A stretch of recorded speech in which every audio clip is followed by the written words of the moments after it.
On October 17th, 2023, the Brightmore family's world was turned upside down when, at the age of just 44, a tumour was found in Angela's brain.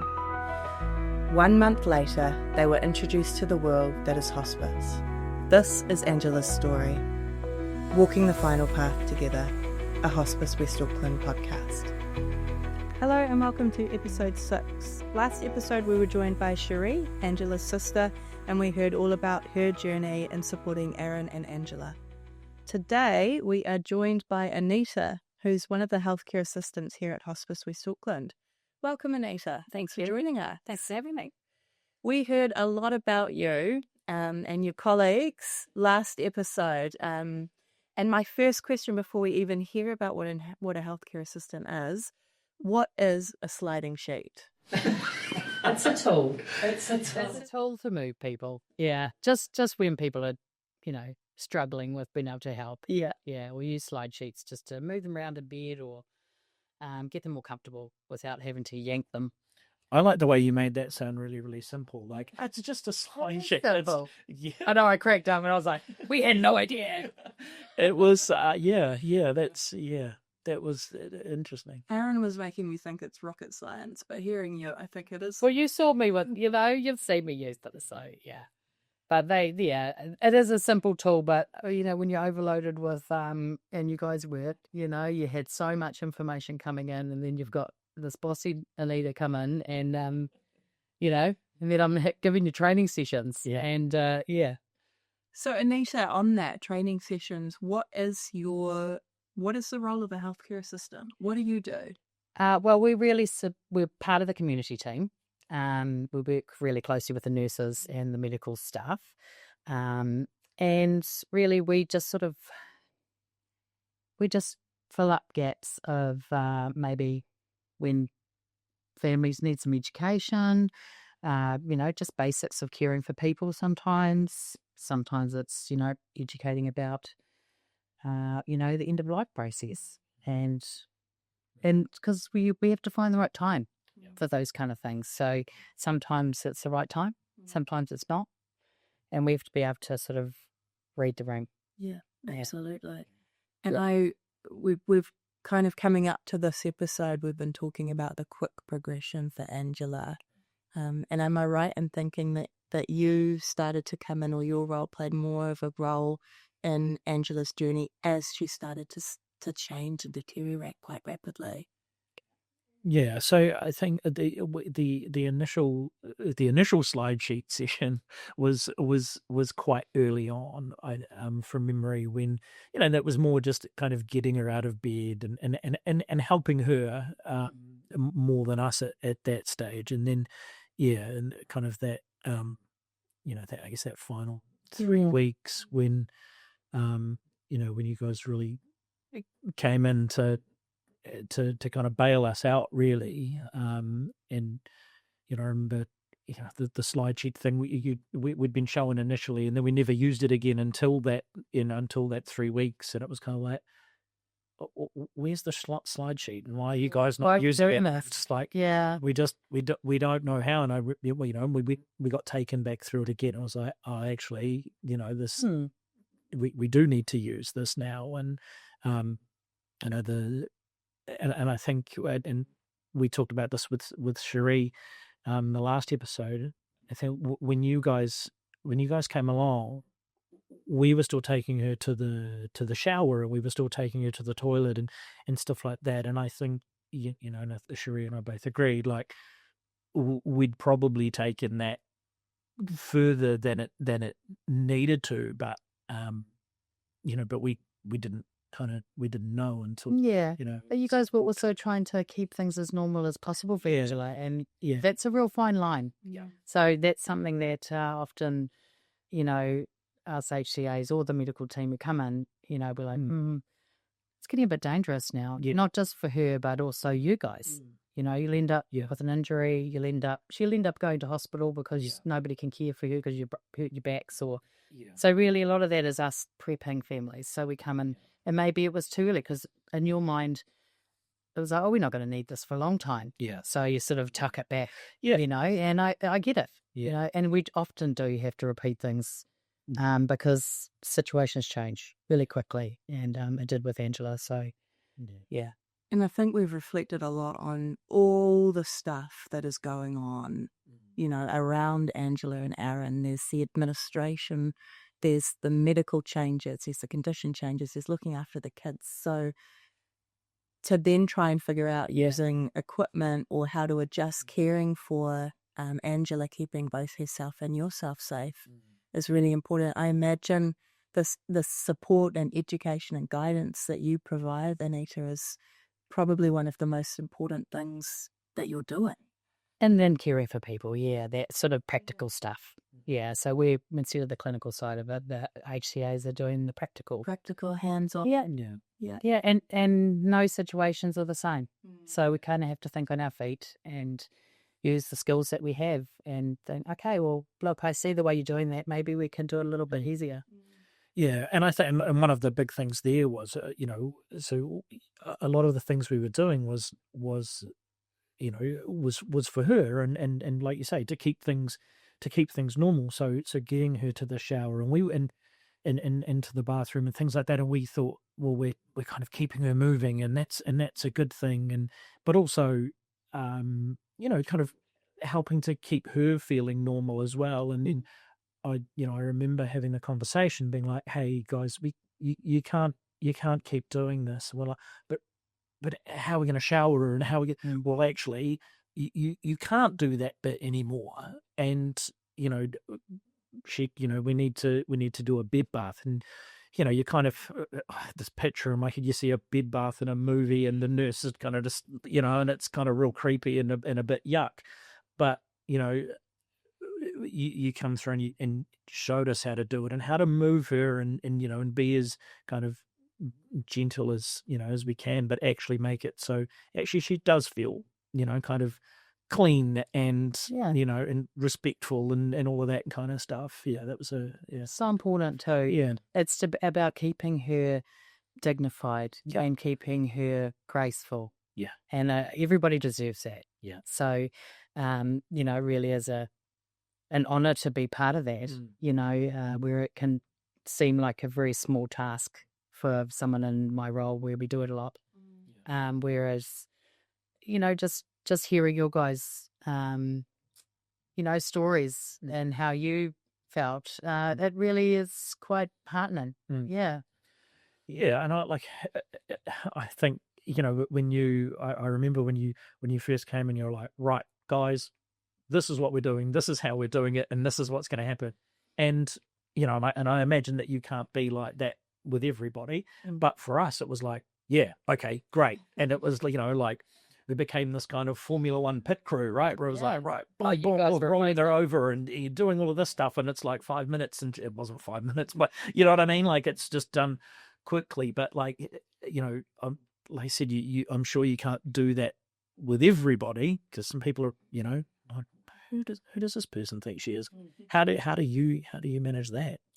I guess it's a skill that we learn, when you're dealing with people, and you just have to be able to read people. And every situation's different. We don't always know, where we're walking into. And it could have been good the day before, and the next day it's chaos. So, we just have to adjust ourselves. We also listen to you guys. And observe.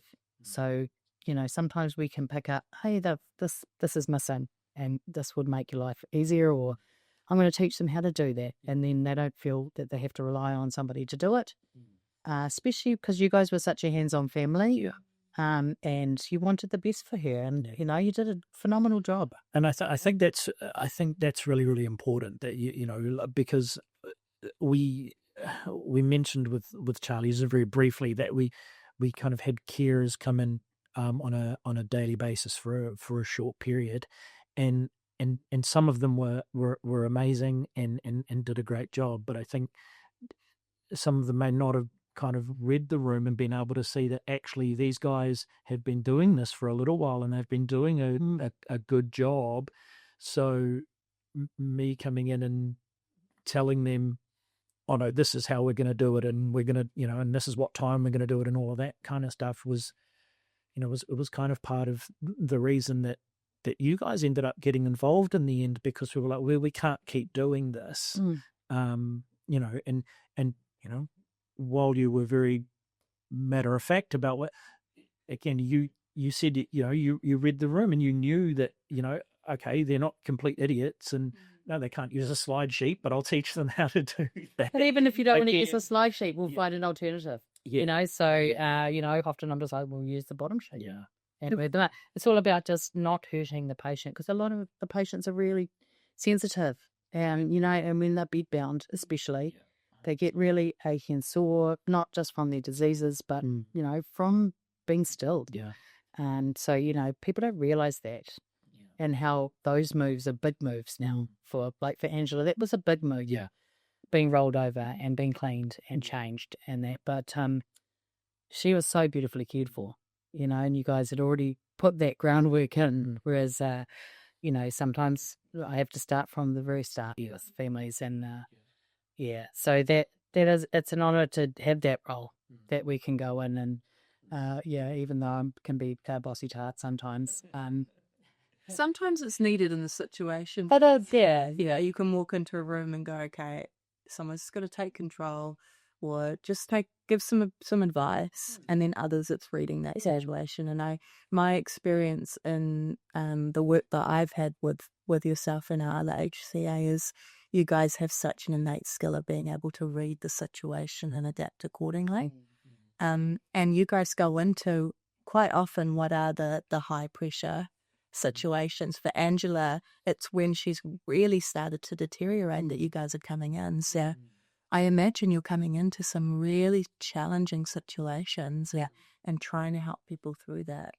Yeah. I'm also hearing that it's on your terms, you know, and you guys are trying to work with the patient or the family to come up with a way to care for them that works, is safe. Yeah, I mean, obviously, hospice, we have a holistic outlook where we, you know, really is about everybody is different and what are the needs of this family and this patient. You know, I think we all just learn to adjust ourselves with, you know, with different patients and their families. And like you say, we're coming into pretty high pressure situations. We don't know how people are going to take on board, you know, the info too, because often you're full. I mean, I remember when I met you, it was the peak of everything's changing. It's not how we thought it was going to be. You'd had a few incidents with, you know, other carers coming in which didn't work for your family. And, you know, we just come in and what can we do to help? Yeah. And sometimes it's just noticing little things that's like, hey, I can show you how to do that. Or I think you might need this equipment.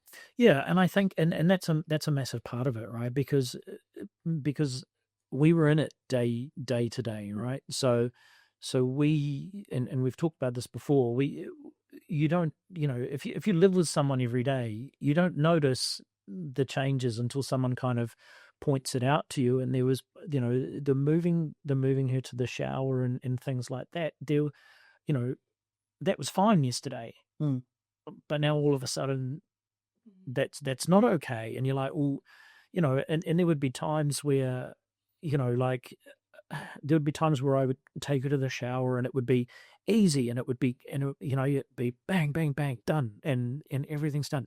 And there'd be other times where where I would get her into bed and I would, but it would have taken me, you know, nearly an hour to get her to the toilet, and I'd go to the bedroom and I'd just have a meltdown because I'm just like, yesterday this was easy, today, you know, what is going on? So you know, not only the struggle of having to, you know, of those things being difficult to do, but also what the hell is happening? Like, you know, my strong, beautiful wife is now struggling to do these things, and the kind of enormity of that. And especially in you know, I said in Angela's case, you know, a month before, literally a month before, I have a video on my phone. So for some reason, if you remember this, for some reason, she started telling everybody that she wanted a lobster bisque. Now, Angela never in a million years has had a lobster bisque. In fact, the only time we've ever twinked about seafood was when we first started dating, and and you're just kind of finding out stuff. You're like, do you like mussels? Do you like this? Blah, blah. She's like, I thought, no, I actually think I'm allergic to mussels. She's like, hey, you're allergic to mussels? She's like, well, I'm either allergic to them or I ate too much at once. You're like, okay, well, yeah, interesting. And then all of this, I want a lobster bisque. I can't just pop down to Pack and Save and get a lobster bisque. Exactly, right? So I didn't know what it was. Sounds very fancy. It does fancy. Lovely. A lobster bisque? I want a lobster bisque. Now, a very good friend of ours, Logan, is a chef. So I went to Logan and I said, Logan, Angela wants you to make her a lobster bisque. And he was like, yeah, cool. I'm like, done. What do you mean cool? Like, what's a lobster bisque? Logan makes her this lobster bisque. And he comes round, he brings it in, and she's sitting up. She's kind of propped up, but she sits there and she's got a little tray and she eats this lobster bisque and she just loves it, like the joy on her face from this lobster bisque. But she's feeding herself and she's sitting up and she's talking and it's Angela's voice and all of that kind of stuff. Well, there were some nerves around, was she going to go into anaphylaxis or is she allergic? Yeah. Thankfully she wasn't. But a month later she's not here. But we, being in there, it's hard to say you didn't see it, but it was kind of like a week later you'd kind of go, oh, that's quite different, So you'd see the sudden, like the one extreme to the other, but you wouldn't see the day-to-day change, or maybe. And we did talk about that with Cherie, and it's true, because you're right in the thick of it. Yeah.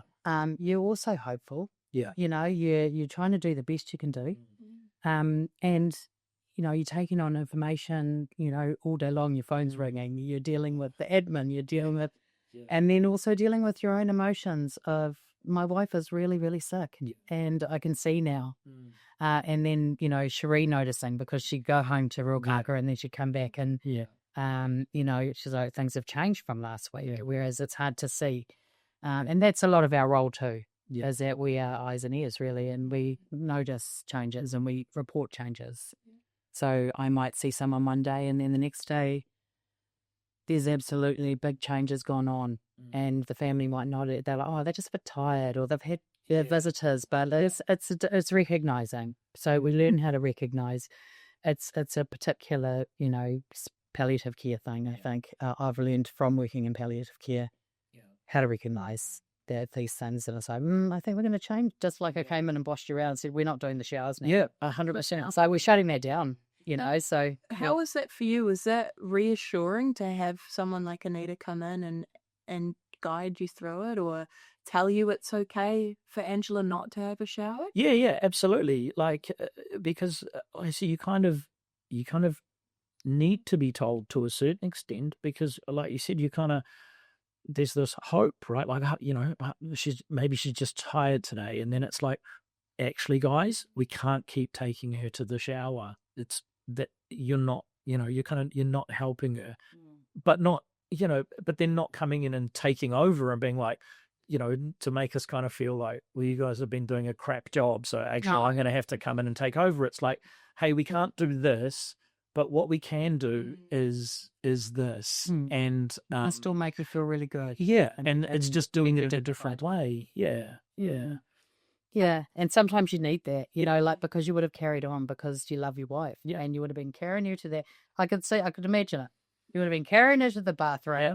I would have come in and freaked out. Yeah, ripping up ACC, and there'll be all sorts of issues. But really, sometimes it's just being able to recognise it, and that's what our job is that we go, no, I think we can find a different way now. Yeah. And it's always coming from that place of love, and you want her to keep. Yeah. Yeah, we talk about those special moments, the kisses on the cheek every time we would lift her up. And you don't want to let those you don't want to let those go, and because once she goes to, we're doing bed baths and stuff like that, you're not having to lift her up anymore. And so those little moments are kind of going, but that they have to, because, the practicality of it, just doesn't, That attentiveness you guys had as a family, though, never stopped. And it didn't matter if she was getting up or not.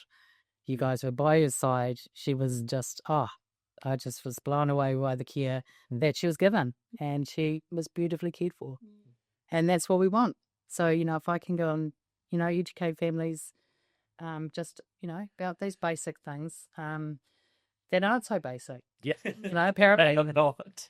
But, and when you're full of grief and you're full of stress and things, it's hard to take things on sometimes, or to retain the information. So, we're just there as behind the scenes, really. We just come in and like I say, I was, the final three or 4 weeks with your guys' journey, really. And it is a tough time. I remember you feeling the tension in the house. There were things that you were worrying about, and is this going to happen? Is this not going to happen? Kind of stuff. But yeah, it's just yeah.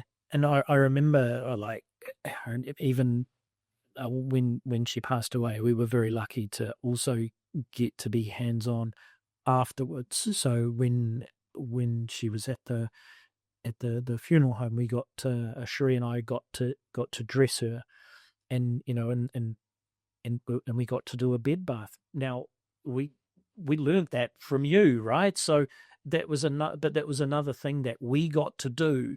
That if we hadn't learned that from you, it's something that we wouldn't have got to do. But when our funeral director said, "Okay, well, we're going to dress you now, but before we do that, we'll give her a bath," and me and Tree were like, "We got this," and we were in, and our funeral director friend just stood back and just let us do it, and we dressed her because we knew how to dress her, but moving her gently and all of those kinds of things.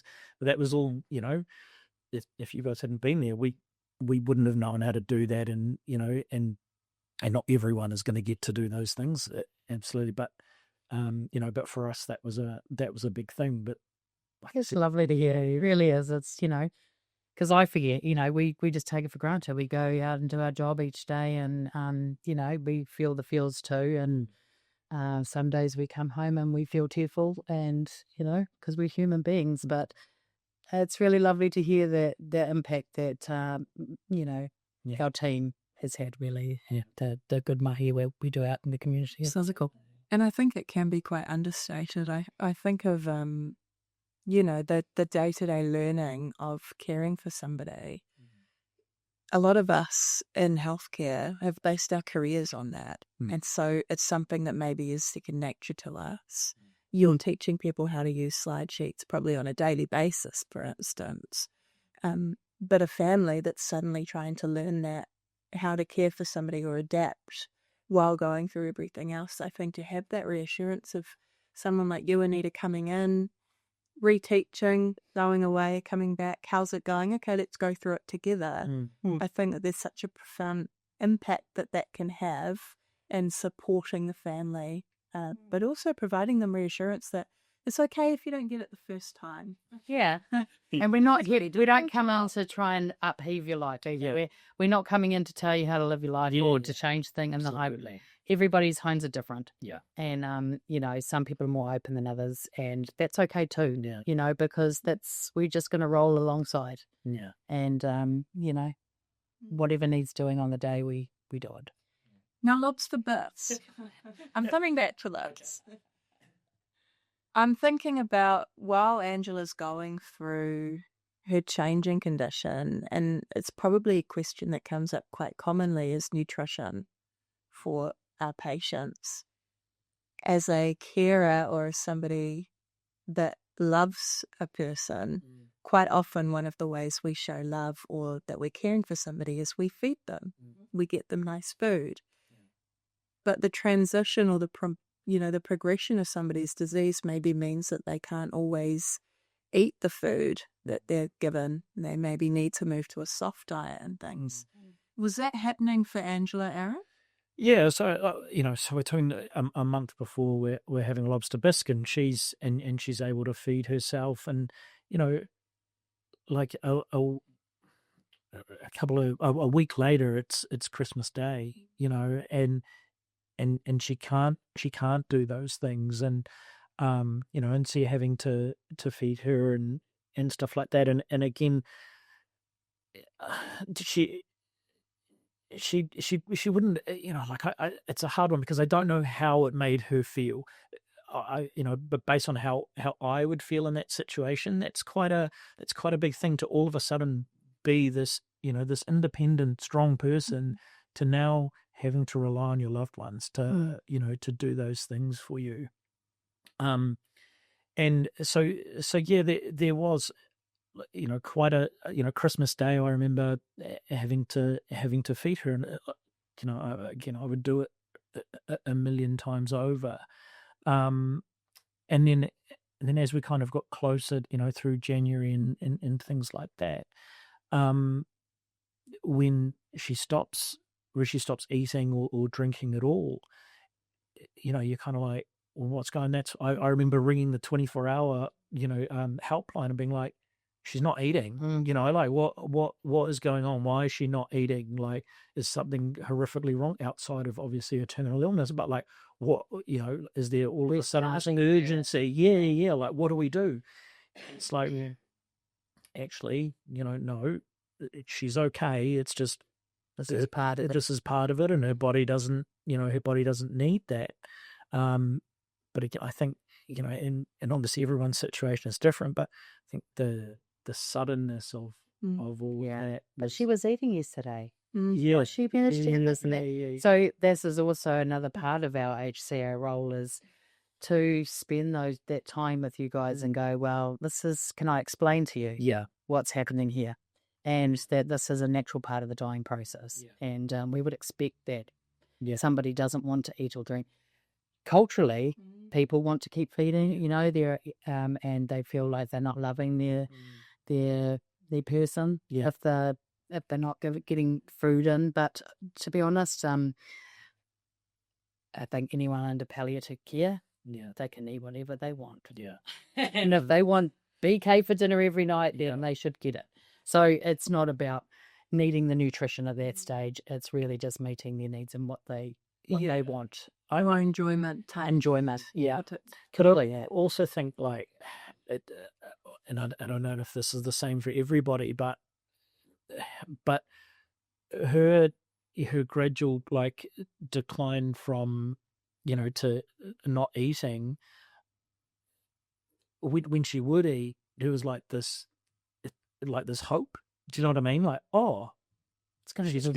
she's feeling better today, you know what I mean? And so it kind of became attached to that. So the less and less that she kind of, that she needed to eat, it kind of became like, okay, well, this isn't, but also I think it also coincides with leading up to that point. She was our focus 24 hours a day, and she needed us all of the time. And as you get closer to that time, she actually needed us less and less and less and less and less. And until we kind of, we're so busy, and so there was just always something going on.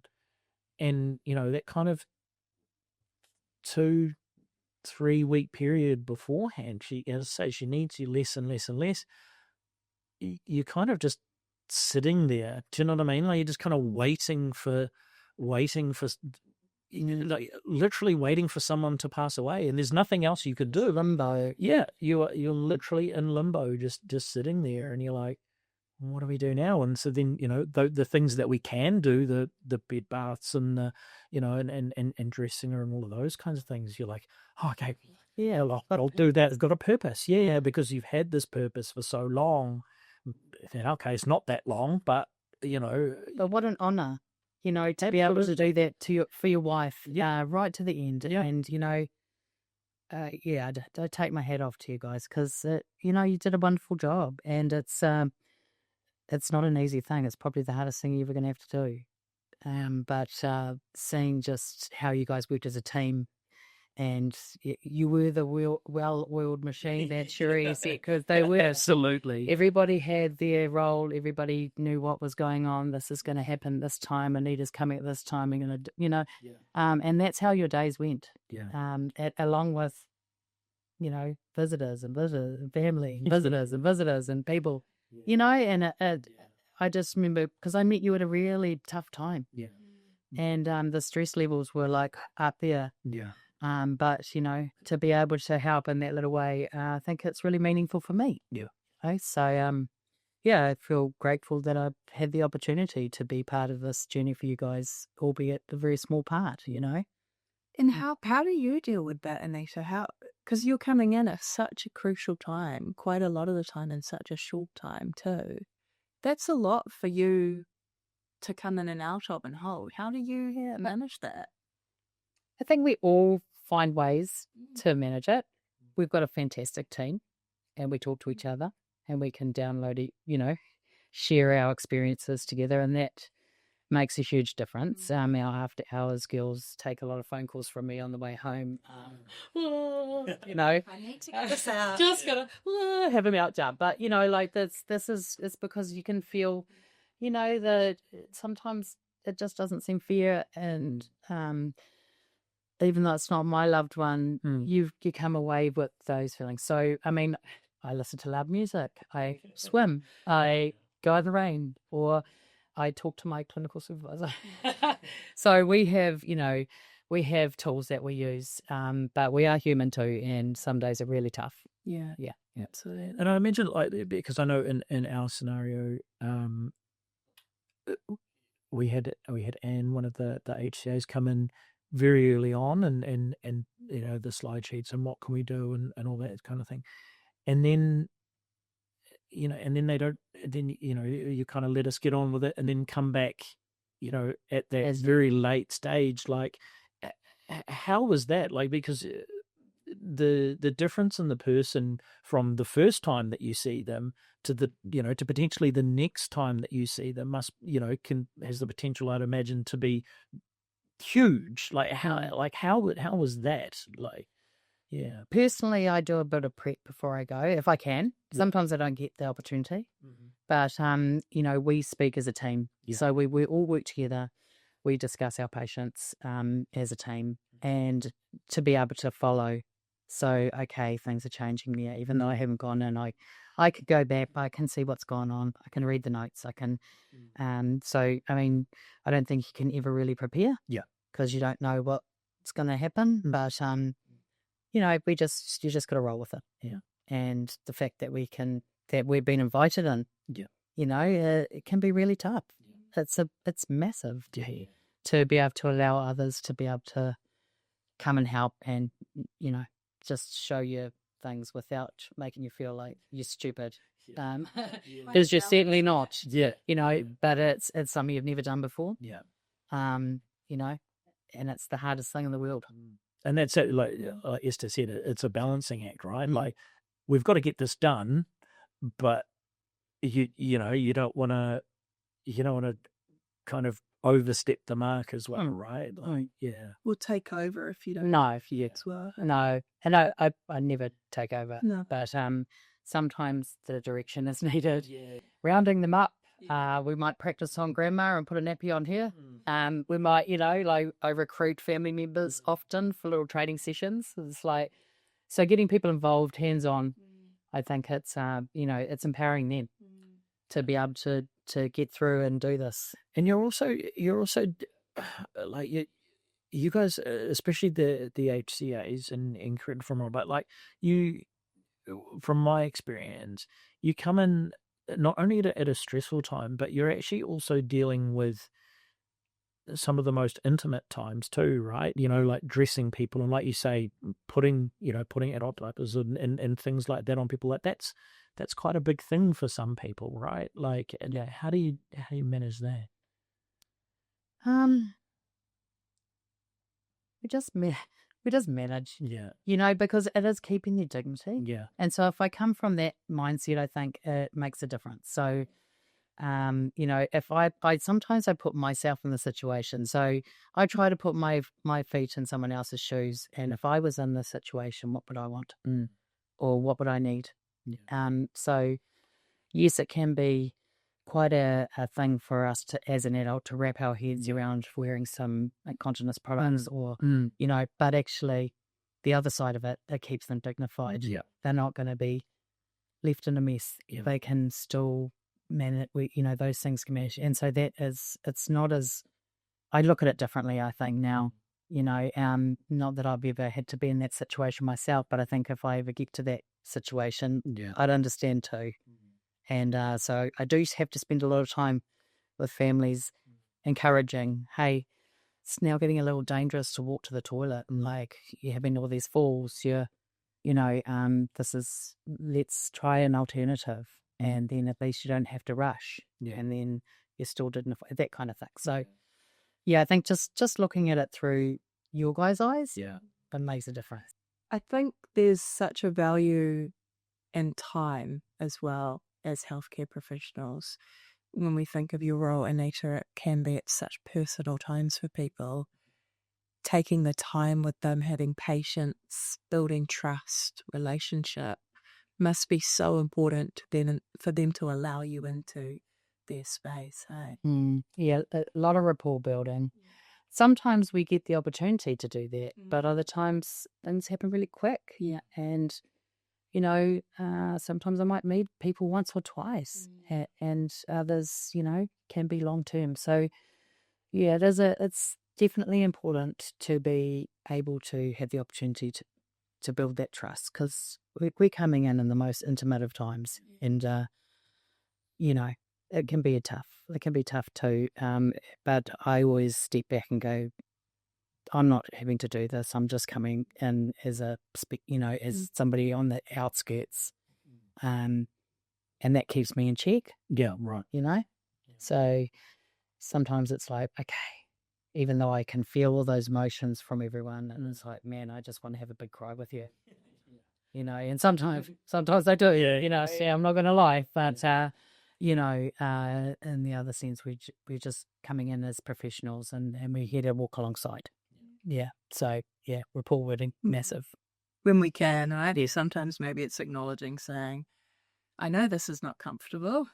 Or, this might be the first time someone's ever allowed someone to help them in the shower. And they might meet me for the first time and they see this face at the door. And it's like, I've got T-minus 2 minutes to rapport build and make them feel comfortable because I'm going to go and help them do something really intimate. But I think, we can, over time, I've learned how to just be really professional about it. It's not about looking at naked people. It's about keeping them dignified and making them feel good, So, because nothing beats a good shower, right? No. But if we can't shower, we find an alternative and we'll still make them feel good. Exactly. Aron, while you're going through this riding wave, Christmas is coming up too, eh? Yeah. Like and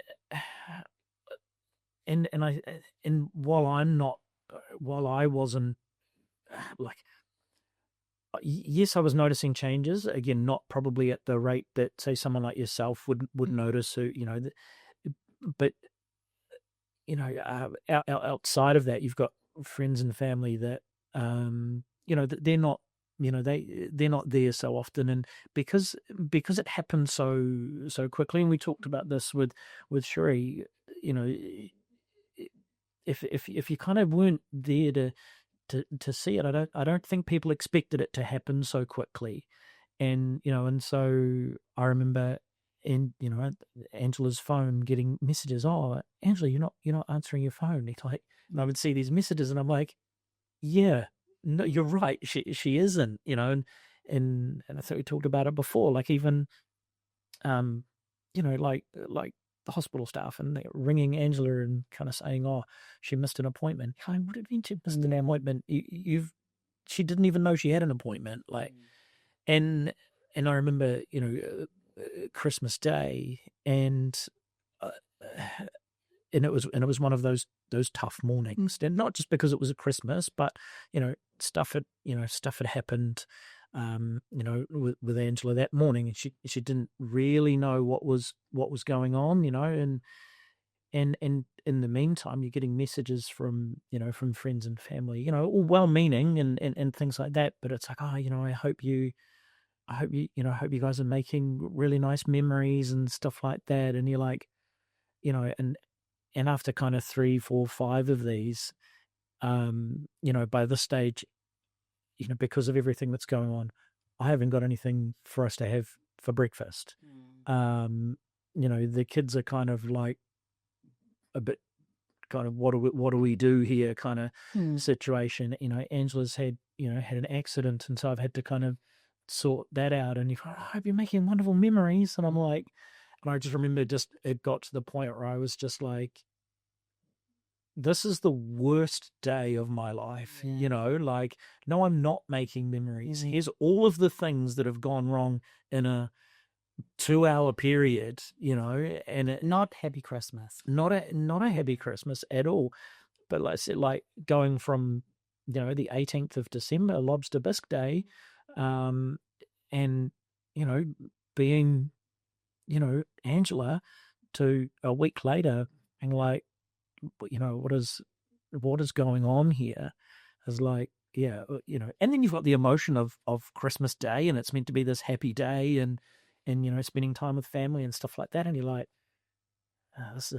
this isn't happy at all. Did you notice, because you would have noticed the reactions of your loved ones and friends, so they weren't in the thick of it, so them visiting sporadically or weekly or whatever it is, that might have been quite confronting for you too, to just see the reactions of people when they see her and they notice that she's changed over that last week, or what we from kind of the time it all started, what we started off with 2 Facebook messenger groups, a family one and a friends one, and that's how we kind of kept people updated. And then that kind of got too much to kind of, it's already admin heavy. We're now trying to manage this, and so a friend of ours set up a Facebook group page, and it was initially to sort out how to get Angela to treatment and who was going to help, who was going to cook a dinner and stuff like that. What it very quickly became was updates from me. Hey,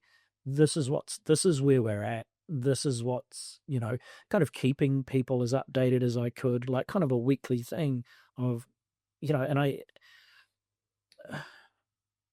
didn't sugarcoat it. I mean, I wasn't, like, but it was, it was enough to like, and then I would post them and people would be like, is everything all right? And you're like, well, no, everything's not all right, and I would also warn people. People would message me and say, "Oh, I was gonna come over," and if I knew that they hadn't been over for a long time, I would say, "That's totally fine, but just so you know, she's not the Angela that you remember," and that wasn't, yes, it was for them, but it was more for her because I didn't want them to come in and be like, oh my God, what's, like, and this big reaction, and so it was to kind of soften the blow for them, but to have this, so that she wasn't like, Angela. Well, yeah, it was to protect her more than anything. And because especially in that first, kind of 2 months, nobody expected it. Nobody expected it, the whole thing to run for a 3-month period. So, it's that initial prognosis of, 18 months to 2 years. Well, okay, we've got loads of time. Yeah. And then, but once we kind of got into that December time period, people were like, oh, okay, this is serious, like, yes, it's serious, but no, actually, this is very, very serious. I do remember having a conversation with you, and it was when the household was crazy busy, and you were really stressed about it, and I can imagine, and about boundaries and making a visit short and say no. Yeah. So when people want to visit, it's like, today's not good. Yeah. Or, and because you want to please everybody, and I can see that you cared about how people felt and you cared about how they reacted to Angela, and then having that little conversation in your lounge, and maybe don't remember it, but it was like, sometimes you've got to be able to say, today's not a good day. Yeah. And I think part of that was yes, I wanted Angela to see people and things like that. And I didn't want to deny that, but also those when people came over, that was actually a chance for me to go and do a whole bunch of other stuff that needed to be done. Don't take a minute to breathe. Well, it wasn't even that. It was like, okay, now I've got to go and do the groceries, and I've got to go and get medication, and one of the kids needs picking up, or whatever. So people would come over, and I'd be like, "How long are you going to be here for?" And they'd be like, "Oh, how long do you need me to be here for?" I'm like, "I've got to do this, and this. I'm going to go and do that. But I need you to stay here." And we're like, "Oh yeah, of course." And people were great about it, and they would do that. But yeah, and I put up a post that said, "Hey, we are going to start limiting," and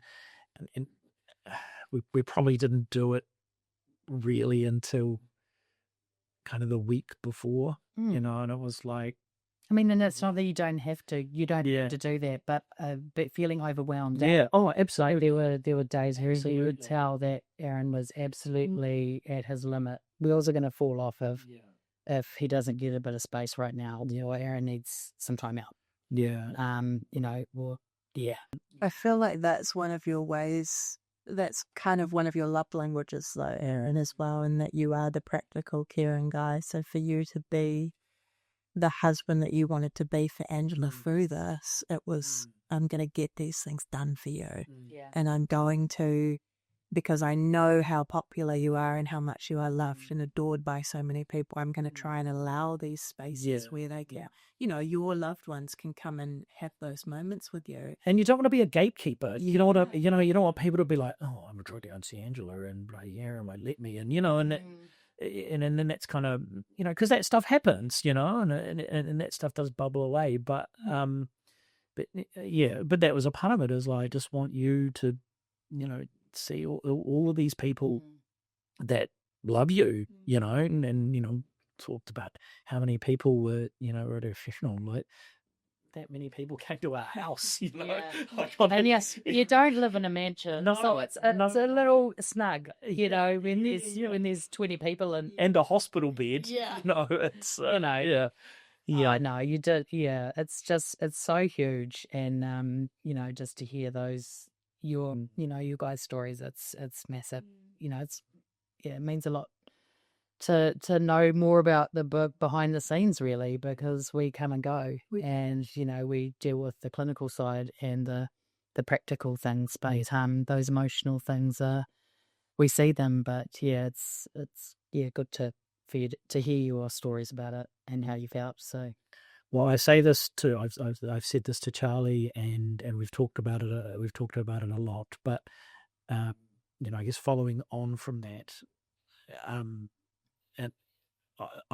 this frustrated me through the whole process, is I can't take the feeling of thanks that I have, and I can't give it to you, and words don't do it justice, right? So I have this thing where I'm always like, I just want to take it and just give it to you, and you go, "Oh, okay, that's what that means to them," and so, but in practical terms, I guess, is without you, and I mean specifically, without you, we couldn't do what we did.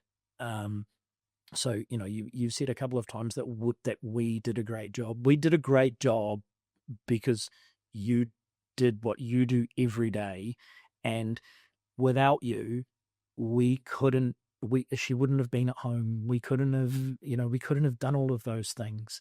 And so, without taking this feeling and giving it to you, I just really want to stress you that that's how much what you did meant that we could do the job that we did, and like, we'll just, and that's why we're here today, is because I can't thank you guys enough. So yeah, I feel it. So you're all good. Good. I think it's the perfect point to wrap it up for today's episode. Thank you, Anita, for joining us. Thanks for having me. I think what we can reflect on today is just how vital your role is. And I think Aron and I are both in awe of the situations. So it's a team effort for sure. It's a team effort, yeah. So join us for the next episode. We're going to start to look at that last stage of Angela's life, where she's entering her last days of life. So it's going to be another heavy one, but I'm sure it will be filled with some beautiful stories as well. Thank you.